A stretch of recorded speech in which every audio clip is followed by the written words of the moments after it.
ഈ ഫോട്ടോ കണ്ടോ? സാധാരണ ഒരു വേട്ട നടത്തി കഴിഞ്ഞാൽ വേട്ടക്കാരനോ ഫോറസ്റ്റ് ഓഫീസേഴ്സോ ഒക്കെയാണ് ചത്ത മൃഗത്തിന്റെ കൂടെ നിന്ന് ഇതുപോലുള്ള ഫോട്ടോസ് എടുക്കുന്നത്. എന്നാൽ ഇവിടെ നിൽക്കുന്നത് ഒരു സ്ത്രീയാണ്. അവരും വെറുമൊരു വീട്ടമ്മയല്ല. 1980 ധീരതയ്ക്കുള്ള ശൗര്യചക്ര അവാർഡ് ലഭിച്ച ഒരു പെൺപുലിയാണ് ആള്. 1978 ജൂലൈ 3 മിസോറാമിലെ ബുവാർപൂയ് എന്ന ഗ്രാമത്തിനടുത്തുള്ള കാട്ടില് വിറക് വെട്ടാനായിട്ട് പോയതാണ് 26 വയസ്സുള്ള സാഡിങ്കി. ആ സമയത്ത് അവർ 3 മാസം ഗർഭിണിയാണ്. കൂടാതെ 3 വയസ്സുള്ള മൂത്ത മകനും കൂടെയുണ്ട്. ഈ മകനെ ഒരു മരത്തിന്റെ ചൂടിൽ ഉറക്കി കിടത്തിയ ശേഷം അവർ വിറക് വെട്ടിക്കൊണ്ടിരുന്ന സമയത്താണ് അടുത്തുള്ള കുറ്റിക്കാട്ടിൽ നിന്നും ഒരു ശബ്ദം കേട്ടത്. കാട്ടുപന്നിയായിരിക്കുമെന്നാണ് ആദ്യം കരുതിയത്. എന്നാൽ അടുത്ത നിമിഷം തന്നെ അതൊരു കടുവയാണ് എന്നവർക്ക് പിടികിട്ടി. തന്നെയാണോ അതോ അടുത്ത് കിടക്കുന്ന മകനെയാണോ ഈ കടുവ നോട്ടമിട്ടിരിക്കുന്നത് എന്നൊന്നും അവർക്ക് മനസ്സിലായില്ല. കയ്യിൽ ആകെയുള്ളത് മരം വെട്ടുന്ന കോടാലിയാണ്.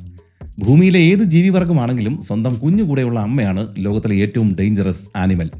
അടുത്ത സെക്കൻഡിൽ കടുവ അവരുടെ നേർക്ക് തന്നെ എടുത്തു ചാടി. സാഡിങ്കി ഒന്നും നോക്കിയില്ല. കയ്യിലിരുന്ന കോടാലി എടുത്ത് അവൻ്റെ തല നോക്കി തന്നെ കൊടുത്തു ഒന്നാന്തരൊരു വെട്ട്.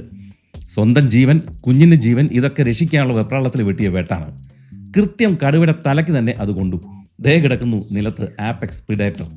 ഇതെന്താ ഇപ്പോൾ സംഭവിച്ചത് എന്ന് പോലും ചിന്തിക്കാനുള്ള സമയം പോലും കക്ഷിക്ക് കിട്ടിയില്ല.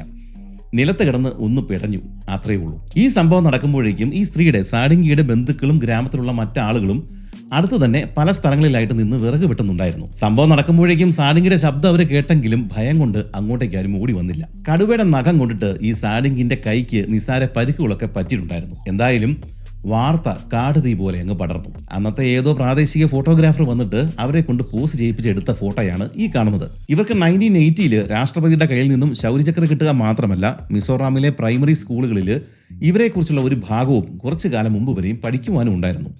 ഇവർക്ക് പിന്നീട് 3 മക്കൾ കൂടി ഉണ്ടായി. 2024 72-ാമത്തെ വയസ്സിൽ കുടലിൽ ക്യാൻസർ ബാധിച്ചാണ് അവർ മരണപ്പെട്ടത്.